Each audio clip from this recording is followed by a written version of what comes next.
Hi friends, welcome back to our channel. मैं हूँ paddy और मैं हूँ अनवी। मैं हूँ प्रतीक्षा। तो आज हम वीडियो लेके आए, उसका नाम है उमर बिन अब्दुल अजीज। ये इंजीनियर मोहम्मद अली मिर्जा जी का बयान होने वाला है। ये बयान बहुत ही इंटरेस्टेड होने वाला है, तो आप भी हमारे साथ आखिर तक देखें। तो चलो पहले वीडियो देखते।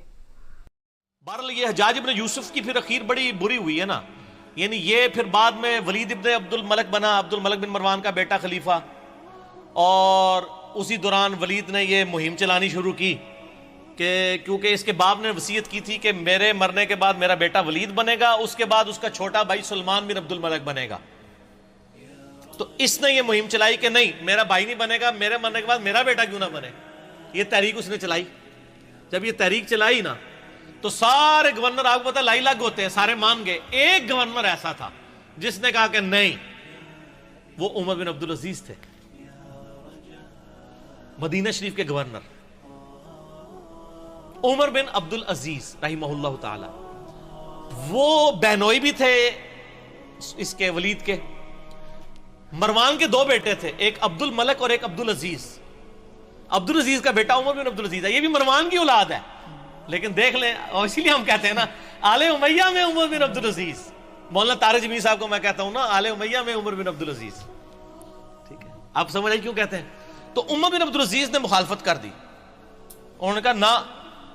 अब वो क्या हुआ कि उसने पकड़ के उमर बिन अब्दुल अजीज को कैद में डाल दिया, क्योंकि उमर बिन अब्दुल अजीज जो है ना, वो बड़े महबूब गवर्नर थे अपने इलाके के। तो बड़ी शोरश बर्पा हो गई। इसी दौरान वलीद बिन अब्दुल मलक अचानक मर गया, तो ऑटोमेटिकली सुलेमान बिन अब्दुल मलक खलीफा बन गया, उसका छोटा भाई। और इनकी बहन थी फातिमा, वो उमर बिन अब्दुल अजीज की बीवी थी। इसलिए कहते हैं फातिमा से ज्यादा ताकतवर औरत कभी नहीं गुजरी, कि जिसका बाप भी 3 बरे आज़मों का खलीफा, जिसके 4 भाई 3 बरे आज़मों के खलीफा, और जिसका खामद भी 3 बरे आज़मों का खलीफा। और बड़ी दरवेश औरत थी वो फातिमा बिनते अब्दुल मलक बिन मरवान। तो फातिमा जो थी ना, वो दरवेश औरत, इसकी बीवी। अब वो सुलेमान बन गया खलीफा। सुलेमान जब खलीफा बना तो उसको ये चीज मालूम थी कि मेरी खिलाफत में सबसे बड़ी कंट्रीब्यूशन उमर बिन अब्दुल अजीज की है। ठीक हो गया। ये उसके दिमाग में था कि अगर उमर बिन अब्दुल अजीज ना होता तो मेरा भतीजा इस वक्त खलीफा होता, और मुझे तो इसने मासूल कर दिया था मेरे बड़े भाई ने। तो इसलिए वो उनको यानी आगे आगे रखता था। मस्जिद नबी शरीफ की इमामत भी कराते थे। अनस इब्न मालिक के बारे में सुन नसाई में आता है कि मैंने रसूलुल्लाह सल्लल्लाहु अलैहि वसल्लम के बाद बड़े अरसे के बाद किसी ऐसे शख्स के पीछे नमाज पढ़ी है जो बिल्कुल नबी इस्लाम के तरीके पे हमें नमाज पढ़ाता है, और वो उमर बिन अब्दुल अजीज है। 99 हिजरी में खलीफा बने, और 101 हिजरी में सिर्फ 38 साल की उम्र में आले उमैया ने जहर देके उनको शहीद कर दिया। ठीक हो गया। तो उमर बिन अब्दुल अजीज जब खलीफा बने तो यानी ये गवर्नर थे और सुलेमान खलीफा बन गया। फिर इन्होंने मशवरा दिया कि हज्जाज इब्न यूसुफ को माजूल किया जाए, ये जालिम आदमी है। उसने कहा हज्जाज नाम के जितने बंदे हमारे गवर्नमेंट में हैं सारे माजूल, जेलों में डलवाओ इनको। ठीक हो गया। अब जब ये जेलों में गए ना, तो मोहम्मद बिन कासिम का भी रगड़ा लग गया, जिसने यहां पे, वो हज्जाज इब्न यूसुफ का क्या था, रिश्तेदार था ना, भांजा था ना, भांजा या भतीजा। तो इसको फिर मुफ्ते में रगड़ा लग गया, इसको फिर बुला के जेल में डाला गया। वो कहते हैं ना जी, वो नुबाज जेल ही पाता था, इसलिए कि पीछे खलीफा चेंज हो गया था। तो हज्जाज इब्न यूसुफ के जितने भेजे हुए थे ना, उसको चूंकि वो गवर्नरी से गया तो उसके भी सारे फरस्तादे फारिग हो गए। और फिर ये खैर बड़ी बुरी मौत मरा, यानी इसको फोड़े निकल आए और पीप निकलती थी। फिर मरते मरते ये कहता था कि जी अल्लाह ताला तो मां से ज्यादा मोहब्बत कर, जो साढ़े लोग भी कहते थे। हसन बसरी को किसी ने बताया कि वो तो कहता है कि जी अल्लाह ताला की रहमत तो मेरे गुनाहों को तो उसके सामने कुछ भी नहीं है। तो हसन बसरी ने फरमाया, हज्जाज चाहता है कि दुनिया भी अपनी मर्जी की गुजारी है और आखिरत भी अपनी मर्जी की गुजारे। इस तरह तो नहीं होता कि दोवें जानी मुठ्ठे बाऊ, दोनों जान तो नहीं मुठ्ठे में आ सकते ना, या दुनिया या आखिरत। ठीक हो गया। तो खैर ये मारा गया। फिर सुलेमान जो है ना, उसकी जब मौत का वक्त करीब आया, उसको भी एक बीमारी लग गई।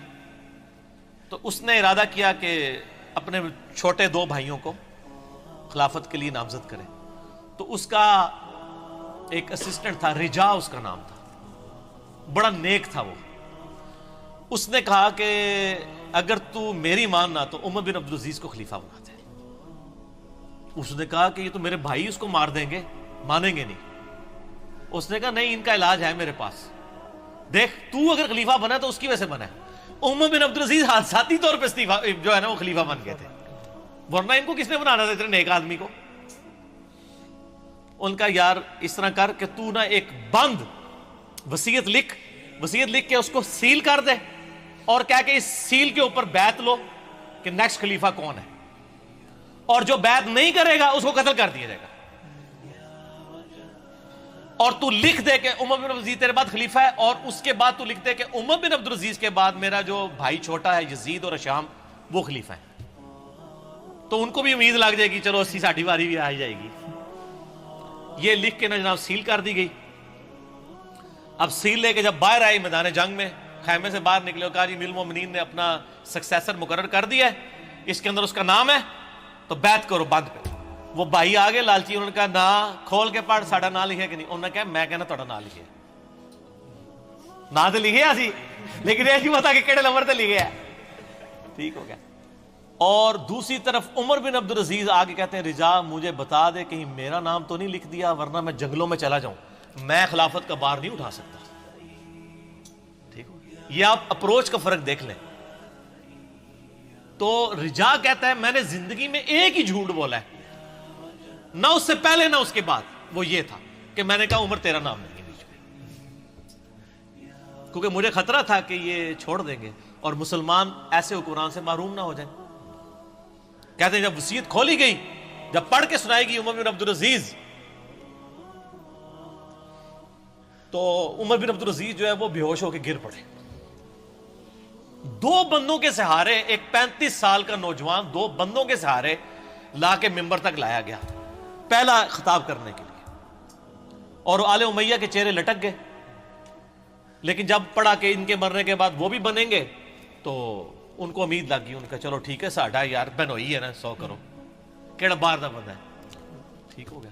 دادا تو ساڈا مروان ایک ہی ہے نا. ٹھیک ہو گیا, پردادا. تو یہ پورا معاملہ ہوا. عمر بن عبدالعزیز رحمہ اللہ تعالی ورضی اللہ تعالی عنہ وعلیہ السلام یوں خلیفہ بنے. پھر سر 2 سال صرف ان کو رہنے دیا ہے, 2.25 سال. جتنی حضرت ابوبکر کی خلافت کا ٹینیور ہے نا اتنا ہی ان کا. اور دیکھ لیں اسلام میں 5 خلفاء ابو بکر, عمر, عثمان و علی اور حسن ابن علی کے بعد 6ٹھا خلیفہ ان کو مانا جاتا ہے. بیچ میں کسی کو خلیفہ نہیں مانا جاتا. علا منہاج النبوہ. 2 سال کے اندر, 2.25 سال کے اندر انہوں نے پچھلے 40 سال میں آل امیہ نے جتنی لوگوں کی جدادیں ہتھیائی تھی نا ان کی اولادوں کو بلا کے واپس کی. جو جاگیر فدق تھی وہ بنو ہاشم کے حوالے کر دی, اور ممبروں پہ جو پچھلے 60 سال سے سب و شتم ہو رہا تھا مولا علی پر, لعنت کروائی جاتی تھی, وہ بند کروا کے ان اللہ یأمر بالعدل والاحسان یہ والی آیت خطبے میں داخل کی. اور تبدیلی آ گئی جناب, یہ تبدیلی تھی جو آئی. اور راوی کہتے ہیں کہ جی عمر بن عبدالعزیز جب خلیفہ بنے نا اس سے پہلے تک یہ حالت تھی کہ لوگوں کی چوراہے پہ یہ گفتگو ہوتی تھی تیرے کتنے پلاٹ ہیں اور تیرے کتنے بنگلے ہیں اور تیری کتنی بیوی. عمر بن عبدالعزیز ہے ایک خلیفہ تھے. ہم نے دیکھا ہے کہ ہسٹری کیسے نبیوں کے جانے کے بعد کی ہسٹری دیکھی ہے, تو بیسیکلی یہ بھی ایک خلیفہ تھے. اور اس کے بعد بھی فاطمہ کے بارے میں بھی بتایا کیسے ان کی بڑی فیملی تھی, 4 بھائی. اور یہ بھی ہم ڈیٹیل میں جاننے کی کوشش کریں گے, اور بہت اچھا بیان تھا اور بہت اچھی انفارمیشن دی انہوں نے. عمران خان صاحب پرائم منسٹر خود خطبہ دے رہے ہوں شاہ فیصل مسجد کے اندر سادہ سے شلوار قمیض کے اندر, تو شلوار قمیض خود بخود ہی فیشن بن جائے گا. ایسے ہم ویڈیو ڈالتے رہیں گے, چائنا میں بھی اس نے شلوار سجیسٹ کیجیے اور چینل کو نئے ہو تو سبسکرائب کیجیے. چلو اتنی تبدیلی ہے, اور لوگوں کی یہ گفتگو ہوا کرتی تھی, گفتگو تک چینج ہوئی. حکمران سے کتنا فرق پڑتا ہے. خیر پھر یہ ظاہر ایسے حکمران کی طرح ہضم ہوتے ہیں, پھر ان کو زہر دے کے شہید کر دیا گیا. لیکن انہوں نے اتنی تبدیلی کر دی تھی, اسی لیے ان کو اسلام کا پہلا مجدد کہا جاتا ہے. یہ واحد مجدد ہے اسلام کی ہسٹری میں جس کو سنی اور شیعہ دونوں مجدد مانتے ہیں.